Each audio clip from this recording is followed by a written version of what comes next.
As the rivers get lower in September, it really opens the door to some of what I consider the most exciting smallmouth fishing we have available for us. The bass actually slip back into the tails of the pools to feed on the chub minnows and dace minnows that live there. Now, I've designed a fly to match those that we can fish in a floating way. The Murray's floating chub and the Murray's floating dace. They float extremely well, and what I do is I enter the riffle below the tail of the pool.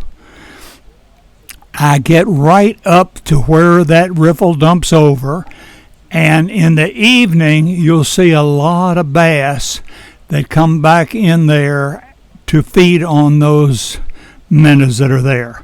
Now, when you see that wake of those bass going, just cast those flies out, probably about 3-4 feet in front of them, and bring them to life, and you've got a good chance that those bass are going to jump right on our flies. And then I ease my way up in there. Anytime I see the chase going on now, I'm shooting right at them, trying to get them out in front of them. If I don't see that many chases going on, I'm going to fan my cast over the lower part of that pool. Now, I'm going to ease up in there as far as I can, depending on the depth of the water. If I'm up, approaching chest deep, then it's the deep as I want to get over there. So what I do then is move over to the side of the river and work up the side on the shallow side of the river.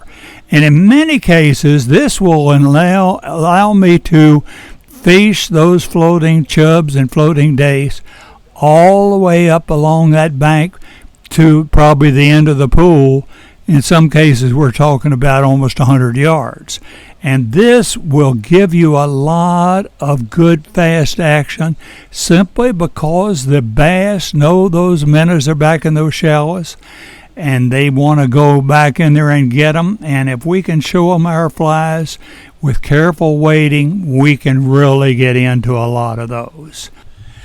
Now, considering the trout situation we have right now, the Shenandoah National Park has closed all of the trout streams within the park for fishing because the streams are getting very low and they're getting very warm.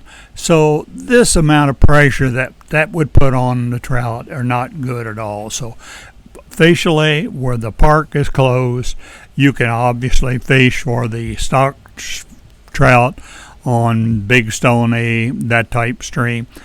However, they haven't stocked a whole lot recently, so the pressure there has really put a dent in those fish. As I glance back over my notes, it looks to me like the thing to do is just to take advantage of the smallmouth fishing here, and because actually the smallmouth fishing is very good. On the trout, just keep an eye on this and our website, and when and if the park changes these regulations, we'll let you know about that. But let's just cool it on the trout fishing for right now. Thank you so much, and give us a call if you have any questions.